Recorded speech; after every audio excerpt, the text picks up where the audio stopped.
Welcome to our YouTube channel. Are you interested in learning how to show your following list to your followers on TikTok?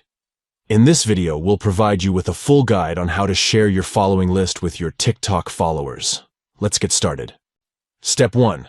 Open the TikTok app on your device. Step 2. Tap on the profile icon located in the bottom drawer. This will take you to your TikTok profile. Step 3. In the top right corner, you'll see 3 stacked lines. Tap on those lines to access the TikTok menu. So Jasmine Step 4. comes with a lot From the of menu, select Settings and Privacy. Step 5. Within the Settings and Privacy section, tap on Privacy. Step 6. Scroll down to the Interactions category and tap on Following List. Step 7. Once in the Following List settings, select Followers to allow your TikTok followers to see the list of accounts you are following.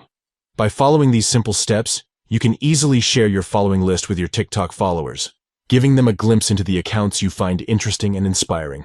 Sharing your following list can help build a stronger connection with your followers and introduce them to accounts they may enjoy following as well.